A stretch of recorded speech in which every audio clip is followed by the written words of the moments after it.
ರಾಹುಲ್ ಗಾಂಧಿ ಮತ್ತೊಂದು ಆರೋಪವನ್ನು ಮಾಡಿದ್ದಾರೆ ಮತಗಳ ಬಗ್ಗೆ. ಆಳಂದ ಕ್ಷೇತ್ರದಲ್ಲಿ 6000 ಮತಗಳನ್ನು ಡಿಲೀಟ್ ಮಾಡಲಾಗಿದೆ. ಇದು ಕಾಂಗ್ರೆಸ್ ಮತಗಳನ್ನ ಟಾರ್ಗೆಟ್ ಮಾಡಿ ಡಿಲೀಟ್ ಮಾಡಲಾಗಿದೆ. ಅಲ್ಲ ಮಾಡಿದೆ ಅಲ್ರಿ. ನೋಡ್ರಿ, ಕಳೆದ ಇದೆಲ್ಲ ನೋಡ್ತಾ ಇದ್ರೆ ಆಳಂದಲ್ಲಿ ಆಗಿರ್ತಕ್ಕಂಥದ್ದು 5-6 ವರ್ಷ ಆಯ್ತು ಆಲ್ರೆಡಿ ಕೇಸ್ ಆಗಿ. ಮಾಡ್ರ ಕರೆಕ್ಟ್ ಅಲ್ವಾ? ಅವಾಗ SIT ಅವರು ಅದ್ರ ಬಗ್ಗೆ ಈ ಎಲೆಕ್ಷನ್ ಕಮಿಷನರ್ಗೆ ಬಹಳಷ್ಟು ಪತ್ರಗಳನ್ನ ಬರೆದಿದ್ದಾರೆ, ಕೇಳಿದ್ದಾರೆ ಇದು ಯಾವ ರೀತಿ ಡಿಲೀಟ್ ಆಗಿದೆ, ಹೆಂಗ್ ಡಿಲೀಟ್ ಆಯ್ತು, ಏನ್ ಬೇಸಿಸ್ ಅಂದ್ರೆ ಅವ್ರು ಇಲ್ಲಿವರೆಗೆ ಉತ್ತರ ಕೊಡ್ತಾ ಇಲ್ಲ. So it shows on a prima facie. I would like to stand on a prima facie. ಮೇಲ್ನೋಟದಲ್ಲಿ ಎಲ್ಲ ಎಲೆಕ್ಷನ್ಗಳು ಈಗ ನೋಡಿ, ಒರಿಸ್ಸಾದಲ್ಲಿ ಕೂಡ ಅದೇ ರೀತಿಯಾದಂತ ಒಂದು ಹೇಳ್ತಾ ಇದ್ದಾರೆ. ಅವರು ಯಾರು, ಅವ್ರ ಅಲಯನ್ಸ್ ಪಾರ್ಟಿ ಅವ್ರು ಇರ್ತಕ್ಕಂಥವ್ರು ಹೇಳ್ತಾ ಇದ್ದಾರೆ ಇವತ್ತು ಇಲ್ಲಿ ಕೂಡ ಫ್ರಾಡ್ ಆಗಿದೆ ಅಂತ ಹೇಳಿ.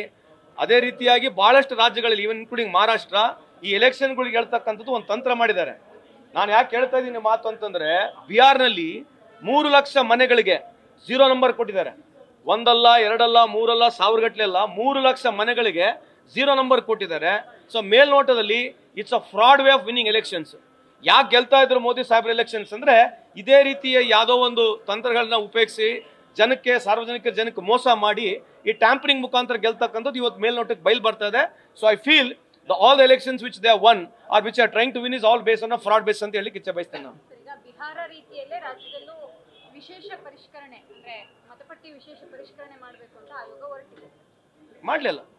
ಸೆಪ್ಟೆಂಬರ್ 25ರಿಂದನೇ ಶುರುವಾಗುತ್ತೆ ಅಂತ. ಬಿಹಾರದ ತರನೇ ಇಲ್ಲ ಆಗುತ್ತೆ ಅನ್ನೋ ಆತಂಕ ನಿಮಗೆ ಏನಾಗುತ್ತೆ? ಅಲ್ಲ ಇದೆ. See they can do whatever they want to do. The way they are ಅವರು ಚೇಂಜ್ ಮಾಡಿರ್ತಕ್ಕಂಥ ನಾರ್ಮ್ಸ್ ನೋಡಿ ಜನಕ್ಕೆ ಅರ್ಥ ಆಗಬೇಕು. ಎಲೆಕ್ಷನ್ ಕಮಿಷನರ್ ಯಾವ ರೀತಿ ಕಾನ್ಸ್ಟಿಟ್ಯೂಟ್ ಆಗ್ಬೇಕು ಅನ್ನೋದು opposition leader, prime minister, chief justice of India ಇದ್ರು. ಅವ್ರು ಮೊದಲು ಕಾನೂನಲ್ಲೇ ಬದಲಾವಣೆ ತಂದ್ಬಿಟ್ರು. ಚೀಫ್ ಜಸ್ಟಿಸ್ ಆಫ್ ಇಂಡಿಯಾಗೆ ಹೊರಗೆ ಇಟ್ಬಿಟ್ರು. ಏನ್ ರೀಸನ್ ಏನು? ಯಾಕೆ ಚೀಫ್ ಜಸ್ಟಿಸ್ ಆಫ್ ಇಂಡಿಯಾಗೆ ಯಾಕೆ ಹೊರಗೆ ತೆಗಿಬೇಕೇನು ರೀಸನ್ ಏನು? To appoint an election commission there was a process which they overlooked. They change the law to benefit them basically. So ಎಲ್ಲಾ ಮಿಷನರಿಗಳು ಇದೇ ರೀತಿಯಾದಂತ ಯೂಸ್ ಆಗ್ತದೆ. ಇವತ್ತುವರೆಗೆ ಎಲೆಕ್ಷನ್ ಕಮಿಷನ್ ಯಾವ್ದನ್ನ ಒಂದು ಸ್ಟ್ರಾಂಗ್ ಆಗಿ ರಾಹುಲ್ ಗಾಂಧಿ ಅವರು ಮಾಡಿರ್ತಕ್ಕಂಥ ಎಲಿಗೇಷನ್ಸ್ಗೆ ಎಲ್ಲನ ಡೆಂಟ್ ಆಗ್ತಕ್ಕಂಥದ್ದು, ಡೌಟ್ ಆಗ್ತಕ್ಕಂಥದ್ದು ಎಲ್ಲನ ಒಂದು ಸಜೆಷನ್ಸ್ ಕೊಟ್ಟಿದ್ದಾರೆ. ಅದ್ರ ಜೊತೆಗೆ all the farmer election commissions what they have spoken about ಕೇಳಿ ನೋಡಿ. ನೀವು ನೋಡಿ ಇದು ಒಬ್ಬ ಮನುಷ್ಯನ ದೇವ್ರು ಮಾಡಿ ತೋರಿಸದ್ ಬಿಟ್ರೆ ಇನ್ನ ಏನು ಉಳಿದಿಲ್ಲ. ಇದ ಹೊಸದಾಗಿ ಪಿಕ್ಚರ್ ನೋಡ್ಬೇಕು ನಾವೀಗ. ಅಕ್ಟೋಬರ್ 2ರಿಂದ ಪಿಕ್ಚರ್ ನೋಡ್ಬೇಕು. ಎಲ್ಲ ಈ ದೇಶದಲ್ಲಿ 14 ಪ್ರಧಾನ ಮಂತ್ರಿಗಳು, ಎಲ್ಲ ಭಗತ್ ಸಿಂಗ್ಗಳು, ಎಲ್ಲ ಹೋರಾಟಗಾರರು ಬಂದು ಹೋದ್ರು. ಈಗ ಲಾಸ್ಟಿಗೆ ಇವ್ರದೇ ಒಂದು ಹೋರಾಟ ನೋಡ್ಬೇಕಾಗಿದೆ, ಪಿಕ್ಚರ್ ನೋಡ್ಬೇಕಾಗಿದೆ. ಏನ್ ಸಾಧನೆ ಇದೆ ಗೊತ್ತಿಲ್ಲ. But this is the level. At 74% literacy in this country we have come to this level. ಏನೋ ಗೋಡಾಯ ಮೈದಾನ ಸವಾರ್ಕರ್ ಬೇಡ ಫಕ್ರುದ್ದೀನ್ ಅಂತ ಹಂಗೆ ಇವ್ರದ್ದು. ಯಾರಪ್ಪಂದೇನೋ ಎಲ್ಲ ಮಂದಿ ಜಾತ್ರೆ ಹೊಡೀರಿ ಪಿಕ್ಚರ್ ನಿಮ್ದೇ ಹೊಡ್ಕೊಂಡು ಹೋಗ್ರಿ. ಎಷ್ಟು ದಿವಸ ಹೊಡ್ಕೊಂಡು ಹೋಗ್ರಿ. ದೇಶ ಹಾಳಾಗೋಗ್ಬೇಕು. ಆಟ ಒಬ್ಬ ಮನುಷ್ಯ ಪಾಪ್ಯುಲರ್ ಇರಬೇಕು. ಒಂದೇ ಒಂದು ಉದ್ದೇಶ, ಒಬ್ಬ ಮನುಷ್ಯ ಪಾಪ್ಯುಲರ್ ಇರಬೇಕು. ಬೇಕಾದಾಗ್ಲಿ ಹಾಳಾಗ್ಲಿ ಹೊಡೀರಿ. ಕುಸ್ತಿ ನಿಮ್ದೇ ಹೊಡೀರಿ, ಜಾತ್ರೆ ಮಾಡ್ರಿ. ಯಾರಪ್ಪಂದೇನೋ ಎಲ್ಲ ಮಂದಿ ಜಾತ್ರೆ ಅಂತ ನಮ್ಮ ಹಳ್ಳಿಗಳೊಳಗೆ ಹೊಡ್ಕೊಂಡು ಹೋಗ್ರಿ. ಏನಾಗತ್ತೆ ಹೊಡೀರಿ. ಎಲ್ಲ ಕೊಳ್ಳ ಹೊಡೆದು ಹೋಗೈತೆ. ಇನ್ನೂ ಒಂದು ಸ್ವಲ್ಪ 5 ವರ್ಷ ಆದ್ಮೇಲೆ ಅವು ಅರ್ಥ ಆಗುತ್ತೆ ಜನಕ್ಕೆ. ಇಲ್ಲಿವರೆಗೆ ಅರ್ಥ ಆಗಲ್ಲ ಜನಕ್ಕೆ. ಮಾಡ್ರಿ ಪಿಕ್ಚರ್ ನಿಮ್ದೇ ಆಯ್ತು, ಓಡಿಸ್ರಿ. ಏನ್ ಸಾಧನೆ ನನಗೆ ಗೊತ್ತಿಲ್ಲ. ನಾವ್ ಇಷ್ಟೆಲ್ಲ ಕೇಳ್ತಾ ಇದೀವಲ್ಲ. ಈಗ ಅದಾನಿ ಅವರಿಗೆ 1 ರೂಪಾಯಿನಾಗ 1,000 ಎಕರೆ ಕೊಟ್ಟರೆ ಪುಣ್ಯಾತ್ಮರು. ನಾಚಿಕೆ, ಮಾನ, ಮರ್ಯಾದೆ. 1 ರೂಪಾಯಿಗೆ 1,000 ಎಕರೆ ರೀ.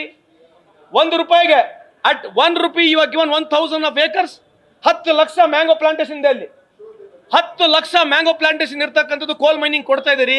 ನಾಚಿಕೆ, ಮಾನ, ಸ್ವಾಭಿಮಾನ ಏನನಿದೆಯಾ? ದೇಶದ ಬಗ್ಗೆ ನನ್ನ ಸ್ವಲ್ಪ ಅರಿವು ಇದೆಯಾ? ಯಾರ್ರೀ ಅವ್ರು ಅದಾನಿ? ಏನ್ರಿ ಸಂಬಂಧ ಅವ್ರಿಗೆ ದೇಶಕ್ಕೆ? ಕೋಲ್ ಮೈನಿಂಗ್ ಯಾಕೆ NTPC ಯಾಕೆ ಕೊಡಬಾರ್ದು? ನಮ್ಮ NTPC ಕಂಪ್ನಿ ಇಲ್ವಾ? ನಮ್ ಕೋಲ್ ಮೈನಿಂಗ್ ಕೋಲ್ ಇಂಡಿಯಾ ಕಂಪ್ನಿ ಇಲ್ವಾ? ಏನಾಗಿದೆ? ಯಾಕೆ ಗೌರ್ಮೆಂಟ್ ಕಂಪ್ನಿಗಳು ಯಾಕೆ ತಗೋಬಾರ್ದು ಮೈನಿಂಗಿಗೆ? ಯಾಕೆ ಇವ್ರಿಗೆ ಯಾಕೆ ಕೊಡಬೇಕು? ಏನ್ ರೀಸನ್ ಏನು? ಯಾರು ಕೇಳೋರಿಲ್ಲ, ಏನಿಲ್ಲ.